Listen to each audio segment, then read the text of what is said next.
ప్రభువైన యేసుక్రీస్తు నామంలో అందరికీ హృదయపూర్వక వందనములండి. యెషయా గ్రంథము 7వ అధ్యాయము.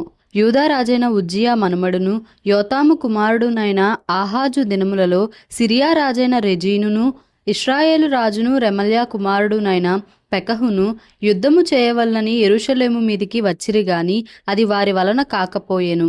అప్పుడు సిరియనులు ఎఫ్రాయిమీయులను తోడు చేసుకొనిరని దావీదు వంశస్థులకు తెలుపబడగా, గాలికి అడవి చెట్లు కదలినట్లు వారి హృదయమును వారి జనుల హృదయమును కదిలెను. అప్పుడు యెహోవా యెషయాతో ఇలాగు సెలవిచ్చెను, ఆహాజునెదుర్కొనుటకు నీవును నీ కుమారుడైన షెయార్యాషూబును చాకిరేవు మార్గమున పై కోనేటి కాలువ కడకు పోయి అతనితో ఇలాగు చెప్పుము, భద్రము సుమి, నిమ్మళించుము, పొగరాజుచున్న ఈ 2 కొరకంచు కొనలను అనగా రెజీనును సిరియనులు రెమల్యా కుమారుడును అనువారి కోపాగ్నికి జడియకుము, నీ గుండె అవియనీయకుము. సిరియాయు ఎఫ్రాయిమును రెమల్యా కుమారుడును నీకు కీడు చేయవలనని ఆలోచించుచు మనము యూదా దేశము మీదికి పోయి దాని జనులను భయపెట్టి దాని ప్రాకారములను పడగొట్టి టాబెయేలను వాని కుమారుని దానికి రాజుగా నియమించదము రండని చెప్పుకొనిరి. అయితే ప్రభువైన యెహోవా ఇలాగు సెలవిచ్చుచున్నాడు, ఆ మాట నిలువదు, జరుగదు. దమస్కు సిరియాకు రాజధాని, దమస్కునకు రెజీను రాజు. 65 సంవత్సరములు కాకమునుపు ఎఫ్రాయిము జనము కాకుండా నాశనమగును. షోమ్రోను ఎఫ్రాయిమునకు రాజధాని, షోమ్రోనునకు రెమల్యా కుమారుడు రాజు. మీరు నమ్మకుండిన ఎడల స్థిరపడకయుందురు. యెహోవా ఇంకను ఆహాజునకు ఇలాగు సెలవిచ్చెను, నీ దేవుడైన యెహోవా వలన సూచన నడుగుము. అది పాతాళమంత లోతైనను సరే, ఊర్ధ్వలోకమంత ఎత్తైనను సరే. ఆహాజు నేను అడుగను, యెహోవాను శోధింపనని చెప్పగా అతడు ఇలాగు చెప్పెను, దావీదు వంశస్థులారా వినుడి, మనుషులను విసికించుట చాలదనుకొని నా దేవుని కూడా విసికింతురా. కాబట్టి ప్రభువు తానే ఒక సూచన మీకు చూపును, ఆలకించుడి. కన్యక గర్భవతి అయి కుమారుని కని అతనికి ఇమ్మానుయేలను పేరు పెట్టును. కీడును విసర్జించుటకును మేలును కోరుకొనుటకును అతనికి తెలివి వచ్చునప్పుడు అతడు పెరుగు తేనెను తినును. కీడును విసర్జించుటకును మేలును కోరుకొనుటకును ఆ బాలునికి తెలివి రాకమునుపు నిన్ను భయపెట్టు ఆ 2 రాజుల దేశము పాడు చేయబడును. యెహోవా నీ మీదికిని నీ జనము మీదికిని నీ పితరుల కుటుంబపు వారి మీదికిని శ్రమ దినములను ఎఫ్రాయిము యూదా నుండి తొలగిన దినము మొదలుకొని నేటి వరకు రాని దినములను రప్పించును. ఆయన అషూరు రాజును నీ మీదికి రప్పించును. ఆ దినమున ఐగుప్తు నదుల అంతమందున్న జోరీగలను అషూరు దేశములోని కందిరీగలను యెహోవా ఏలగొట్టి పిలుచును. అవి అన్నీయూ వచ్చి మెట్టల లోయలలోను బండల సందులలోను ముండ్ల పొదలన్నిటిలోను గడ్డి బీళ్లన్నిటిలోను దిగి నిలుచును.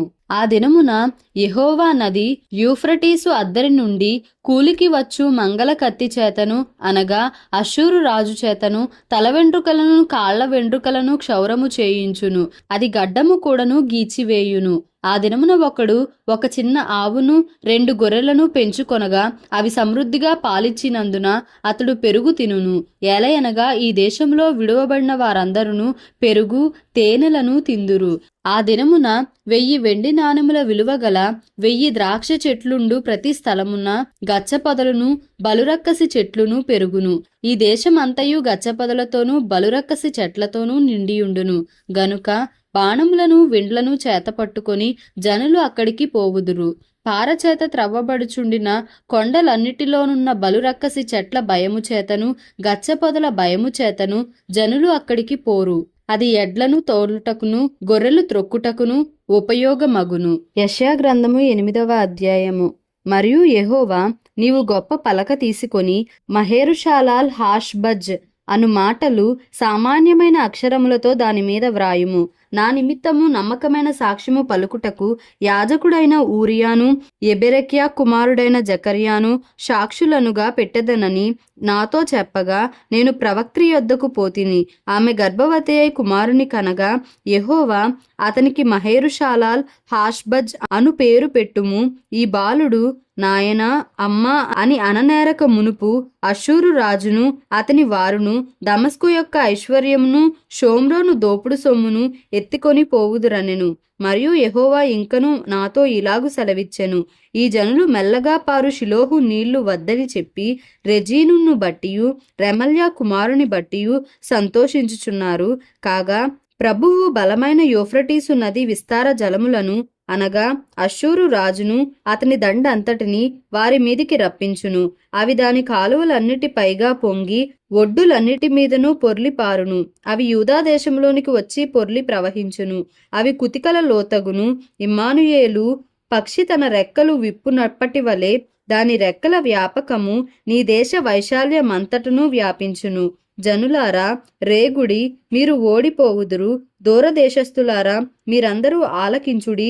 మీరు నడుము కట్టుకొనినను ఓడిపోవుదురు. నడుము కట్టుకొనినను ఓడిపోవుదురు. ఆలోచన చేసి కొనినను అది వ్యర్థమగును. మాట పలికినను అది నిలువదు.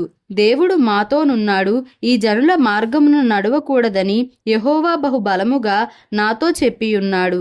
నన్ను గద్దించి ఈ మాట సెలవిచ్చెను, ఈ ప్రజలు బందుకట్టు అని చెప్పునదంతయు బందుకట్టు అనుకొనకుడి. వారు భయపడు దానికి భయపడకుడి, దాని వలన దిగులు పడకుడి.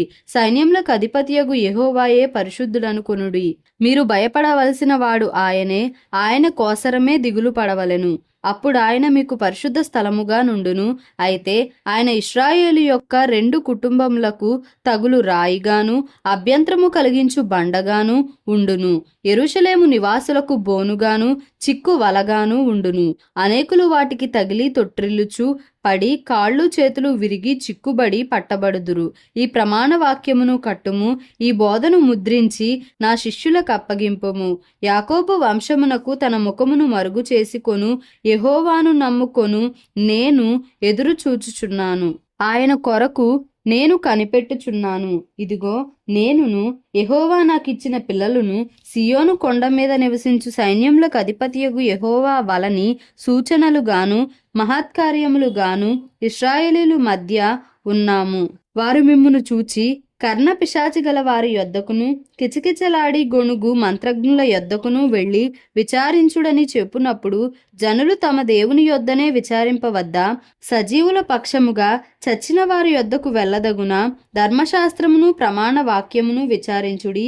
ఈ వాక్య ప్రకారము వారు బోధించని ఎడల వారికి అరుణోదయము కలుగదు. అట్టివారు ఇబ్బంది పడుచు ఆకలిగొని దేశ సంచారము చేయుదురు.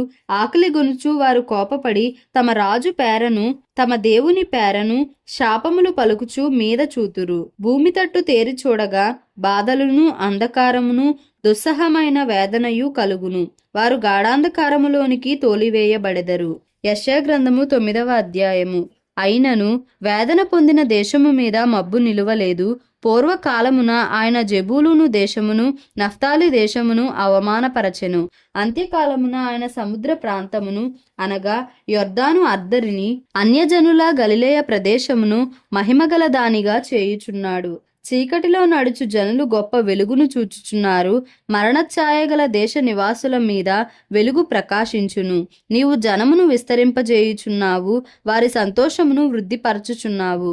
కోతకాలమున మనుషులు సంతోషించునట్లు దోపుడు సొమ్ము పంచుకొనువారు సంతోషించునట్లు వారు నీ సన్నిధిని సంతోషించుచున్నారు. మిద్యాను దినమున జరిగినట్లు వాని బరువు కాడిని నీవు విరిచియున్నావు. వాని మెడను కట్టుకర్రను వాని తోలువాని కొరడాలను విరిచియున్నావు. యుద్ధపు సందడి చేయు యోధులందరి జోళ్లును రక్తములో పొరలింపబడిన వస్త్రములను అగ్నిలో వేయబడి దహింపబడును. ఏలయనగా మనకు శిశువు పుట్టెను, మనకు కుమారుడు అనుగ్రహింపబడెను. ఆయన భుజము మీద రాజ్యభారముండును. ఆశ్చర్యకరుడు, ఆలోచనకర్త, బలవంతుడైన దేవుడు, నిత్యుడగు తండ్రి, సమాధానకర్తయగు అధిపతి అని అతనికి పేరు పెట్టబడును. ఇది మొదలుకొని మితి లేకుండా దానికి వృద్ధియు క్షేమమును కలుగునట్లు సర్వకాలము దావీదు సింహాసనమును రాజ్యమును నియమించును. న్యాయము వలనను నీతి వలనను రాజ్యమును స్థిరపరచుటకు అతడు సింహాసనాసీనుడై రాజ్య పరిపాలన చేయును. సైన్యములకు అధిపతియగు యెహోవా ఆసక్తి కలిగి దీనిని నెరవేర్చును. ప్రభువు యాకోబు విషయమై వర్తమానము పంపగా అది ఇశ్రాయేలు వరకు దిగి వచ్చి ఉన్నది. అది ఎఫ్రాయిముకును షోమ్రోను నివాసులకును ప్రజలకందరికీ తెలియవలసి ఉన్నది. వారు ఇటుకలతో కట్టినది పడిపోయెను, చెక్కిన రాళ్లతో కట్టుదము రండి, రావి కర్రతో కట్టినది నరకబడెను, వాటికి మారుగా దేవదారు కర్రను వేయుదము రండని అతిశయపడి గర్వముతో చెప్పుకొనుచున్నారు.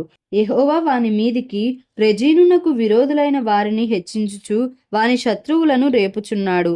తూర్పున సిరియాయు, పడమట ఫిలిస్తీయులను నోరు తెరచి ఇశ్రాయేలును మృంగివేయవలనని ఉన్నారు. ఇలాగూ జరిగినను ఆయన కోపము చల్లారలేదు, ఆయన బాహువు ఇంకనూ చాపబడి ఉన్నది. అయినను జనులు తమ్ము కొట్టిన వాని తట్టు తిరుగుటలేదు. సైన్యములకు అధిపతియగు యెహోవాను వెదకరు. కావున యెహోవా ఇశ్రాయేలులో నుండి తలను, తోకను, తాటికమ్మను, రెల్లును ఒక్క దినమున కొట్టివేయును. పెద్దలను, గనులను తల, కల్లలాడు ప్రవక్తలు తోక, ఈ జనుల నాయకులు త్రోవ తప్పించువారు, వారిని వెంబడించువారు వారి చేత మృంగివేయబడుదురు. వారందరూ భక్తిహీనులను దుర్మార్గులునై ఉన్నారు. ప్రతి నోరు దుర్భాషలాడును. కాబట్టి ప్రభువు వారి యవనస్తులను చూచి సంతోషింపడు. వారిలో తండ్రి లేని వారి యందైనను వారి విధవరాండ్ర యందైనను జాలిపడడు. ఇలాగు జరిగినను ఆయన కోపము చల్లారలేదు, ఆయన బాహువు ఇంకనూ చాపబడి ఉన్నది. భక్తిహీనత అగ్నివలె మండుచున్నది. అది గచ్చ పొదలను, బలురక్కసి చెట్లను కాల్చి అడవి పొదలలో రాజును. అవి దట్టమైన పొగవలె చుట్టుకొనుచు పైకి ఎగయును. సైన్యములకు అధిపతియగు యెహోవా ఉగ్రత వలన దేశము కాలిపోయెను. జనులను అగ్నికి కట్టెల వలెనున్నారు. వారిలో ఒకరినొకడు కరుణింపడు. కుడి ప్రక్కన ఉన్నదాని పట్టుకొందురు గాని ఇంకనూ ఆకలి గొనియుందురు. ఎడమ ప్రక్కన ఉన్నదాన్ని భక్షించుదురు గాని ఇంకనూ తృప్తి పొందకయుందురు. వారిలో ప్రతివాడు తన బాహువును భక్షించును.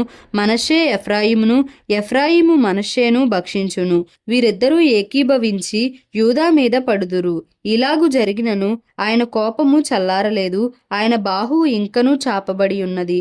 దేవుడి పరిశుద్ధ వాక్యంను మన వినికిడిలో దీవించి ఆశీర్వదించును గాక. Amen. Please like, share and subscribe for more videos.